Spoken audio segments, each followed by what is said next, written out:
there's psyops upon psyops upon psyops. You know what this really is?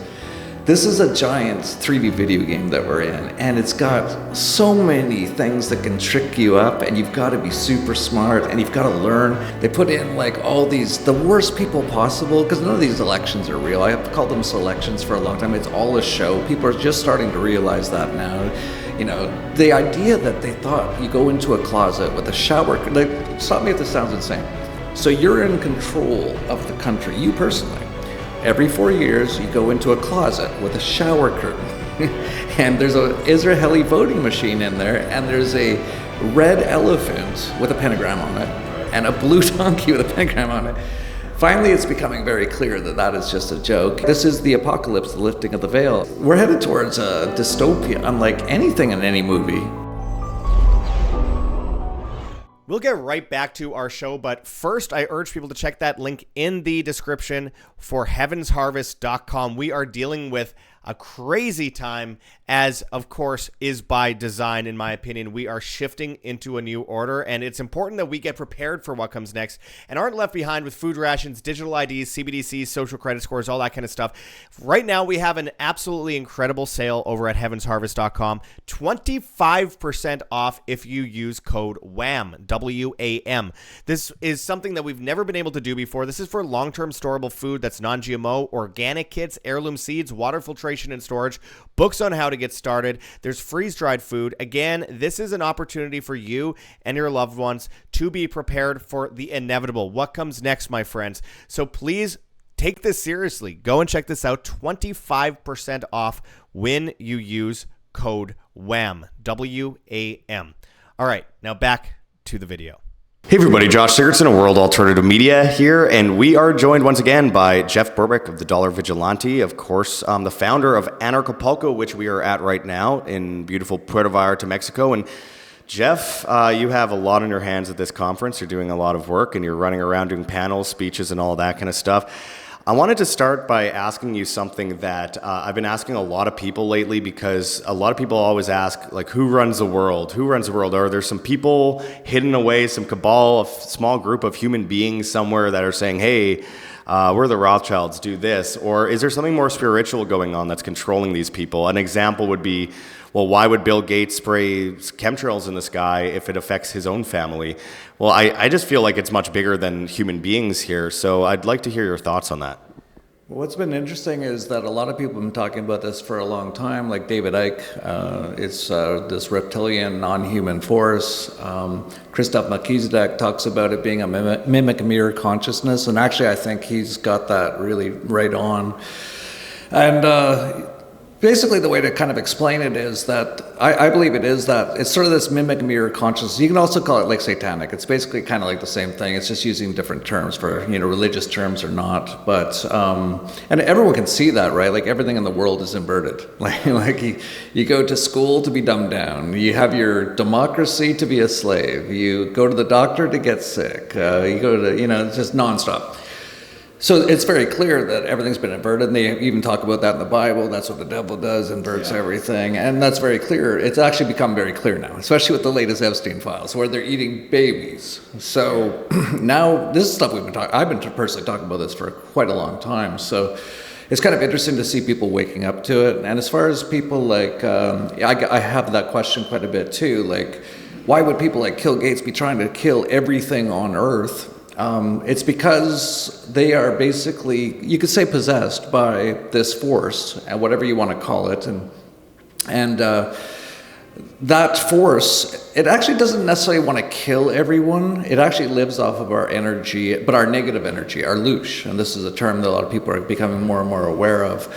Yeah, they don't really care because they're so basically possessed by this thing. And you know, there's other levels to it as well. They probably have some sort of beliefs that they're going to, you know, go to some special place after this. You know, it's all this, you know, everyone's in a cult in various forms, and this cult's the craziest. And actually, a lot of it too is related to Judaism. Not all, but many of them and for example, Max Egan's been talking about this recently, that not all, but many Jews believe that they have to bring their Antichrist here by the year 2027, I think, or 2028.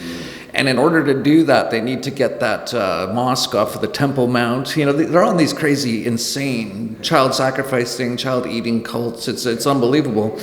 And now you just look at just like today, it looks like they're getting very close now to attacking Iran, which is so heinous, just like every other attack in the past on Iraq, Syria, everywhere. Like the U.S. has attacked so many places, mostly on behalf of Israel.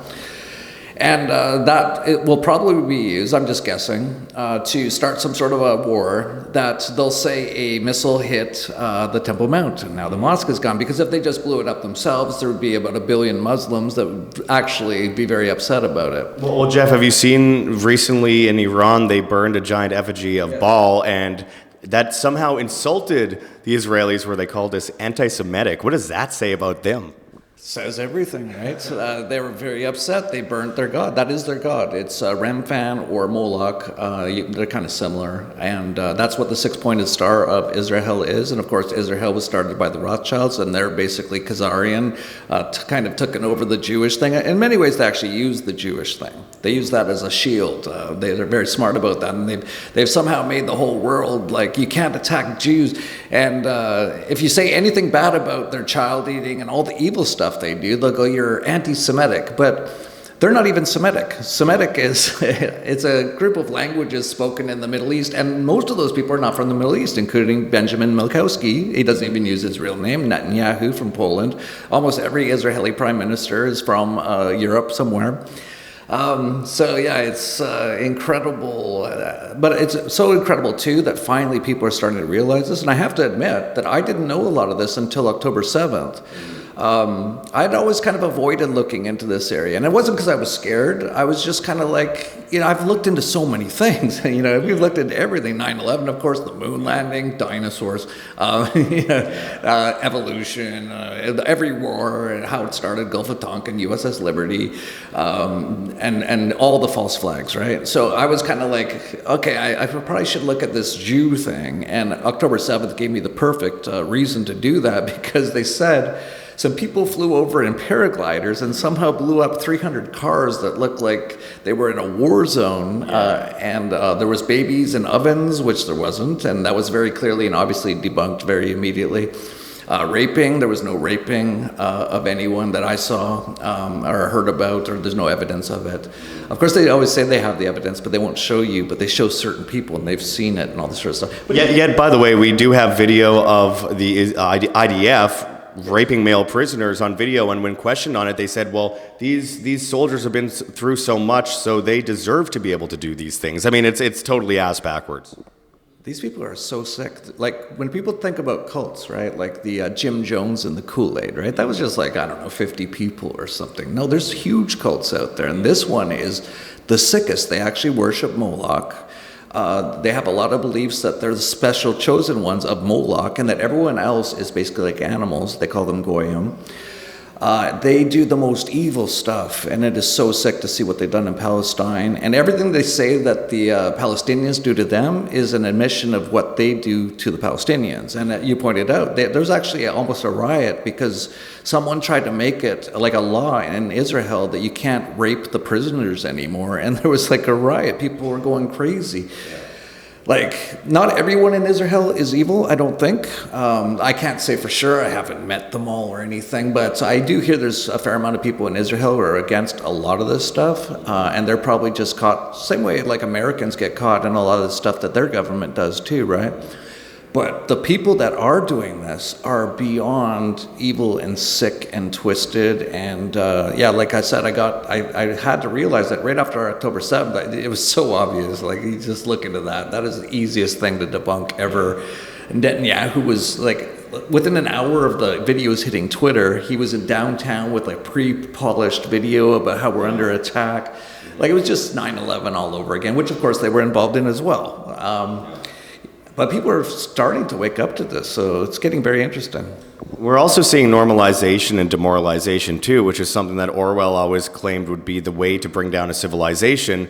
you have, with the Epstein files, eventually people will be just so normalized to all these things being true, like, oh, they eat babies and they rape and torture people, and oh, Donald Trump raped a 12-year-old and she had a baby and then was watched as her baby was drowned in Lake Michigan as Trump watched, and stuff like this. It comes out, oh, but he's not in the files. I think it's 37,000 times or something.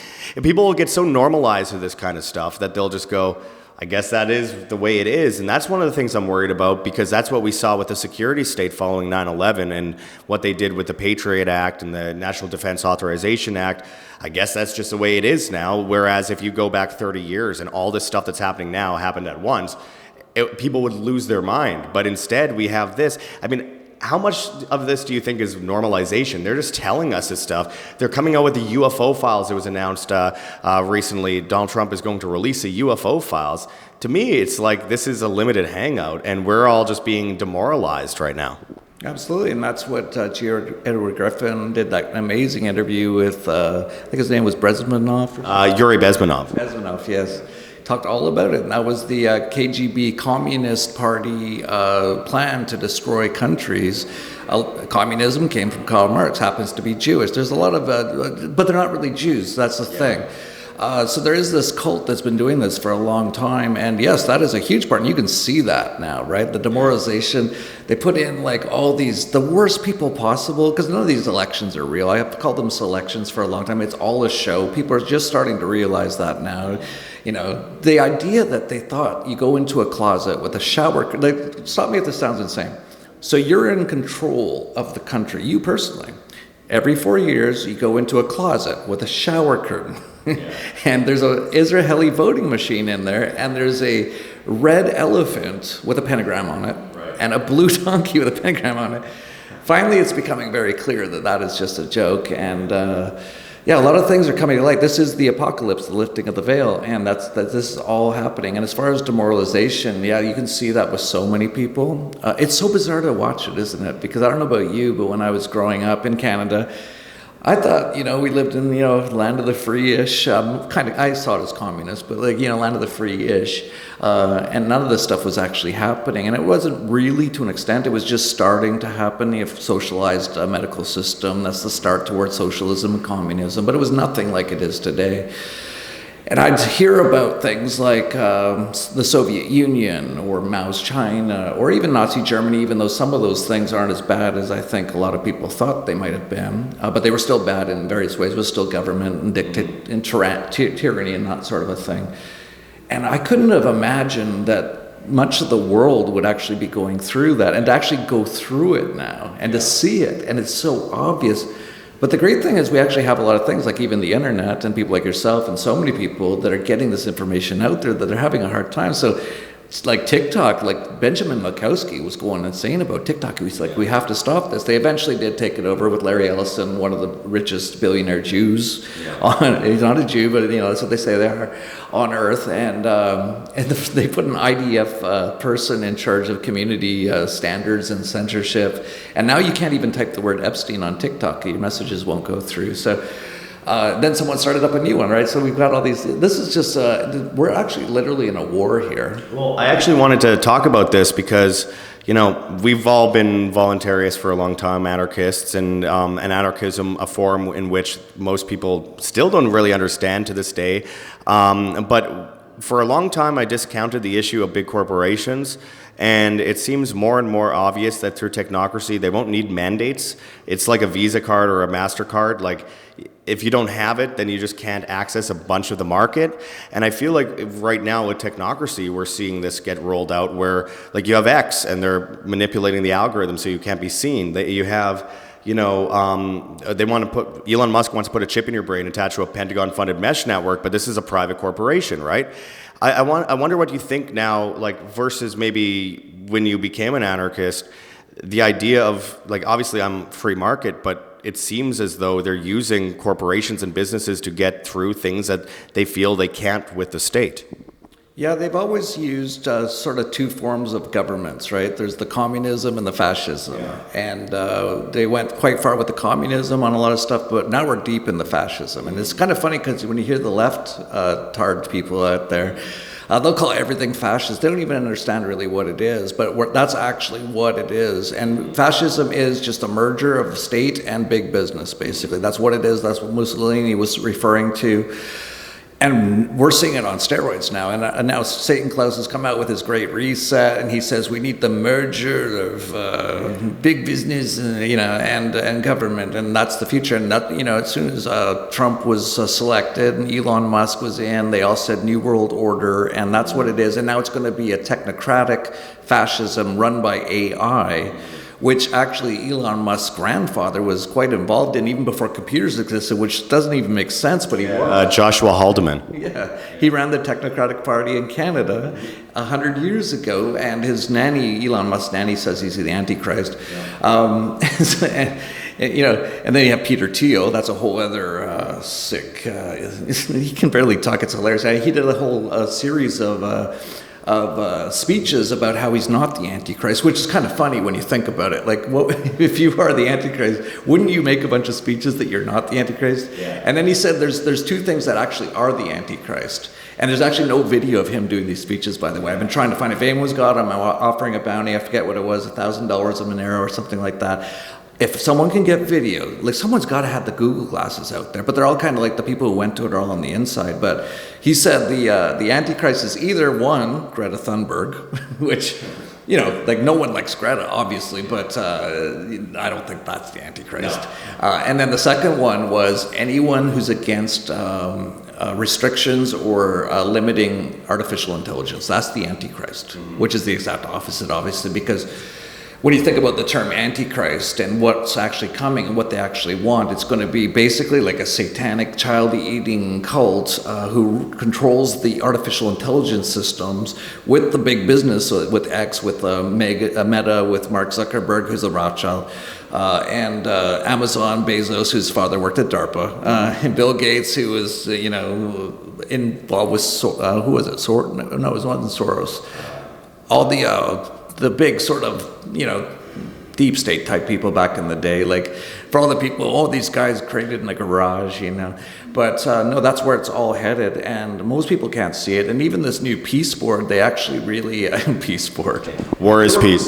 It's 1984, we're living in 1984, and as they were doing the peace board, they're actually bombing numerous countries. They're bombing Lebanon as they do it. They blew up a Christian church in Palestine as they were signing their peace board stuff, because that's what they do. And that they actually laid it out. They said wherever there's an area that has a problem, like Gaza, they're going to come in with the peace board, and it's going to be big business and the government people. And they're going to basically make it this fascist sort of smart city, get everyone everyone's tracked, traced, vaccinated. We're headed towards a dystopia, unlike anything in any movie.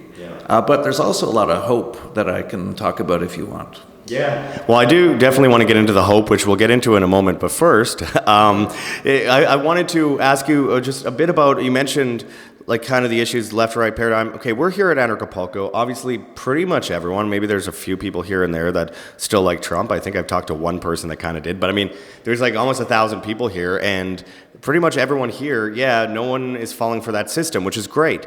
However, I will say in the everyday world, when I talk to people, including people who claim they're freedom people who claim they're anarchists, they'll say, oh, well, bombing Iran this time, not a big deal. Going after Venezuela, like I was banned from Venezuela by Maduro. People are calling me a lover of Maduro because I'm saying, hey, we shouldn't have CIA and Mossad going into a country, kidnapping their dictator and installing their own dictator. That sounds like a bad thing.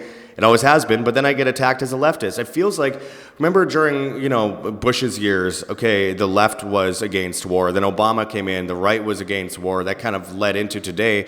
Now suddenly, it's different this time because it's a different guy. It's exactly what I heard with Obama.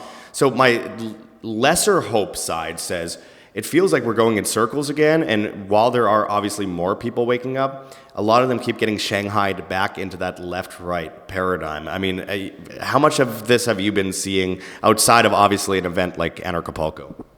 Well, I really don't talk to anyone outside of like Anarchapulco. I don't leave my house for obvious reasons. And there is actually no hope for all of humanity. They're not going to wake up in time. Many of them are going to go down with this beast system. They're going to end up in their smart cities. They're eventually going to be eaten like Soylent Green, because that is part of the plan as well, and fed to the rest of the people. Just, it's going to be horrendous. Now, can we stay outside of that system? I think we probably can. And I think, we're going to have to be smart, and there's so many people doing so many great things, like Liberland, for example. And Liberland's getting pretty close to becoming like what you could call a real country. So, and then you have places like Mexico where, I have to say, Mexico I've always thought was great because it's so much freer than like most countries, and definitely the U.S., which is one of the most least free countries on earth, as you know. And then we had a Jewish president get selected after a bunch of murders during the elections. And I thought, okay, this could get bad pretty quick. I don't know if you know this, but there was a Jewish president about 100 years ago, and they tried to kill all the Catholics in Mexico, which is most people in Mexico. Yeah. So I was like, is that going to happen again? But it hasn't so far. She's done a few things to try and bring digital ID, of course. Which Well, the BioCurp, but I haven't seen Claudia Sheinbaum actually say anything regarding Judaism since she's been president. Like, not one mention of Israel, nothing. It's actually quite interesting. In fact, just yesterday, she said she's not going to join the peace board because Palestine's not on it. So I was like, whoa, okay. I'm open-minded. Yeah. It's not all, but it's many, right? Could be a big psyop, too. There's psyops upon psyops upon psyops. You know what this really is? This is a giant 3D video game that we're in, and it's got so many things that can trick you up, and you've got to be super smart, and you've got to learn. First of all, when you're born, you have to learn how to use this incredible, miraculous body we have that does like billions of things every second. You have to learn how to move. There's no instruction manual or anything. You just have to figure it out. They have to figure out what's coming out of people's mouths and learn like a language on your own. Yeah. Then they usually put you into government indoctrination camps after that and feed you like lies and make you into a slave. And then you have to figure out that and get out of that, unlearn all that. Then you have to get by the television programming, which is hypnosis, and figure out that you're being chemtrailed and how to detox from that. And then you have to start figuring out what's going on in the world, and you start to realize a lot of stuff that we've been talking about, and then you have to figure out how to get outside of that. So to me, it's the most incredible 3D video game ever. It's 5 stars. Like every day I'm like, whoa, I can't believe it. Like even the COVIDs, I can't believe that even happened. Like if you would have told me 10 years ago, hey Jeff, Bill Gates and Jeffrey Epstein and Peter Thiel and all these people are all going to get together and they're going to come up with a plan they're just going to put on the media, they're going to put one video of a guy in China falling down on his face.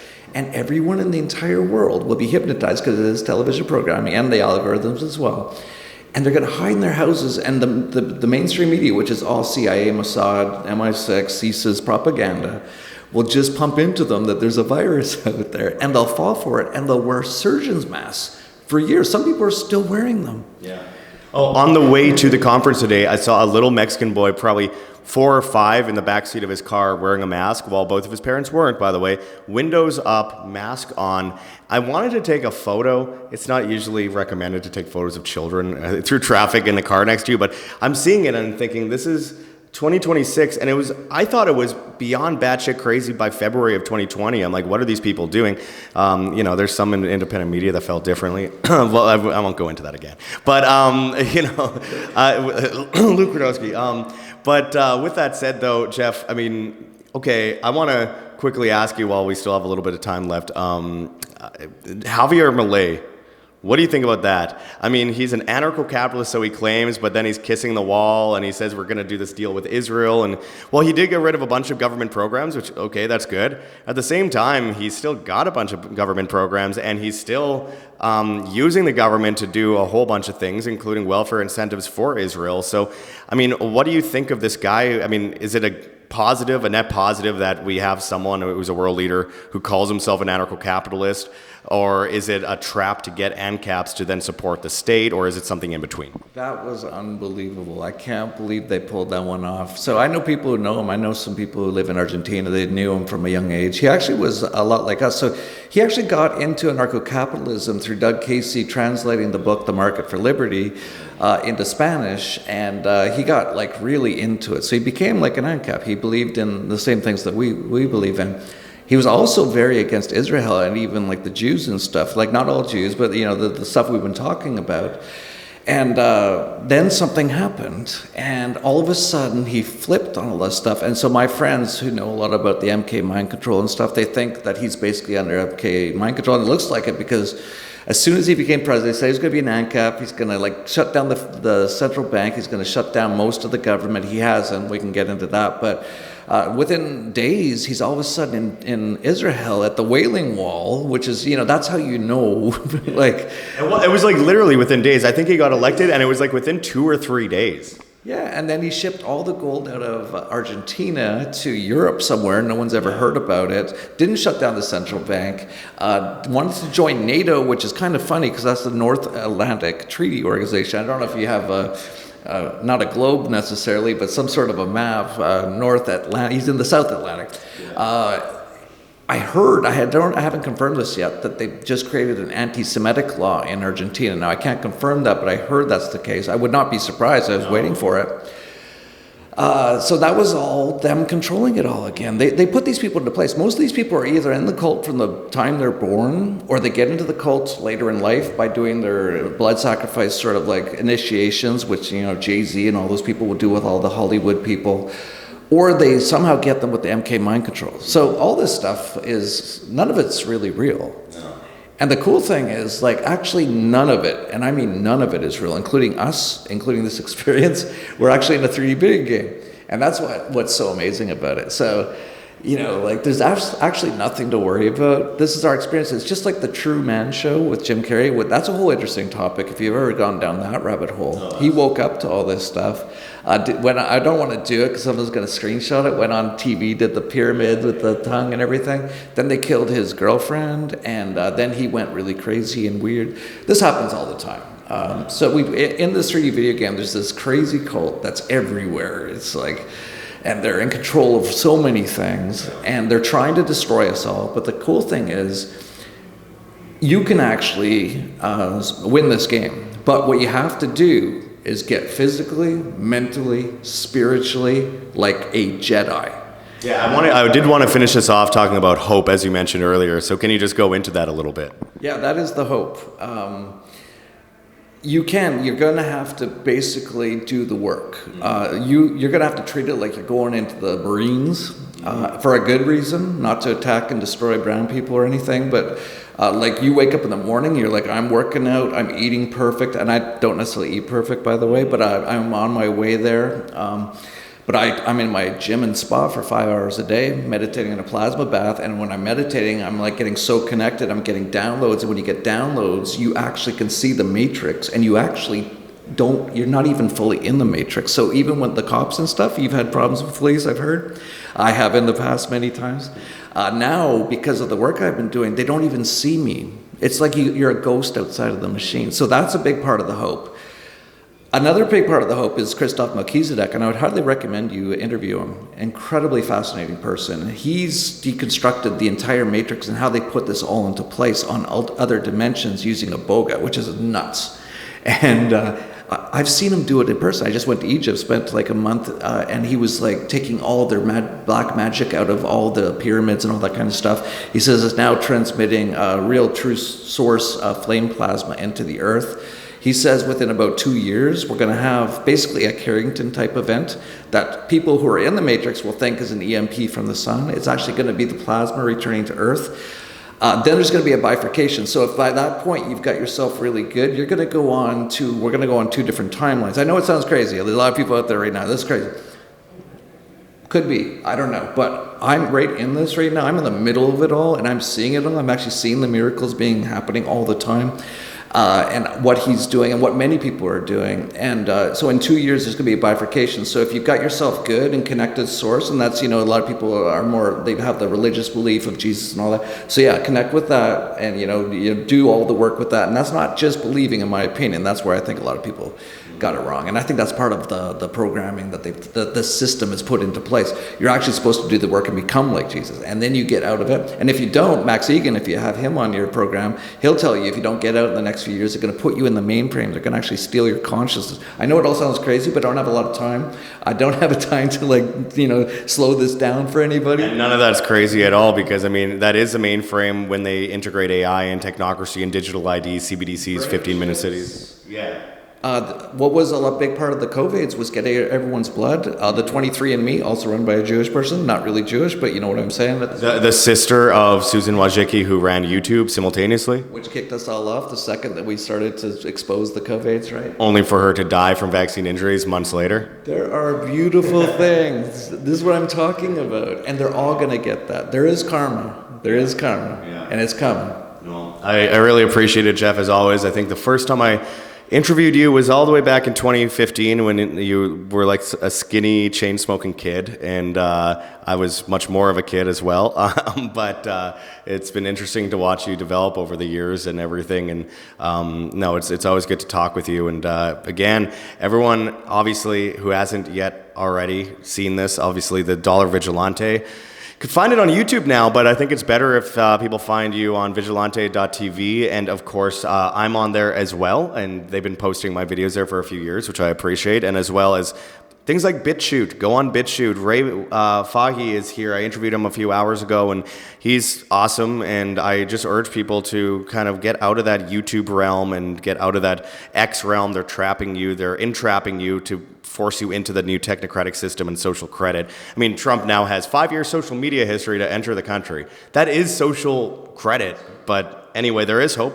And we have a lot of interesting synchronicity happening around us right now, and I always appreciate talking with you, Jeff, so thanks again. Yeah, so we are on YouTube. We have to take out most of the stuff, they won't allow it, and they delete our videos. So definitely support BitChute, also Vigilante.tv, which you're on. I should also let people know there's all kind of miraculous things coming to light now. So we're in this amazing stuff. And plasma's back, which Nikola Tesla rediscovered, because it's always been here. It's actually here right now. You just have to know how to focus it. Of course, Donald Trump's uncle in the CIA stole his technology, and they've hidden it for about 100 years, but it's back now. And it actually heals and cures everything. It actually de-ages you. I've started to de-age with the quantum biofeedback machine. I have a tissue age of a 30-year-old now. I'm 55 years old. A woman here, actually, she just did it. She's been in menopause for 8 years, and right after she had her period again, because it starts de-aging you that fast. So that technology is out there, and you can see it. Usually you need like a COVID jab to get your period back. Yeah, this is the reverse, though. So this is actually super awesome. So there's all kinds of tools that are coming back to us. We're going to have the things we need to survive this, and I'll just mention it's at tzla.club. So there's lots going on. And I recommend as well, everyone get the Anarchapulco replays. I don't know about you, if you've seen a lot of the talks, they've been absolutely phenomenal. Yeah, I highly recommend my own talk, by the way, and you can still watch that, and I think you could use code WHAM to purchase that online. So again, WAM, anarchapulco.com, they have the whole replay. It's been a great conference, Jeff. Of course, we're running out of time, so I want to let you go here, but I appreciate it as always. Always good to see you. Thank you. Thank you. I urge people to check that link in the description for Wave Watch 2.2. Pre-order today. Use code WHAM, W-A-M, and you'll get over $100 off. 1,250 frequencies on your wrist. Helps you detox. It soothes your nerves. It boosts your energy, enhances cellular function. This is very important going forward for a lot of you. Of course, improving sleep is important, and we are inundated by bad frequencies. This is an opportunity to get the good stuff, endorsed by people like Dr. Brian Ardis and Dr. Motley. I urge people to go and check that out. Again, that's code WHAM, W-A-M, and you will get over $100 off on your order.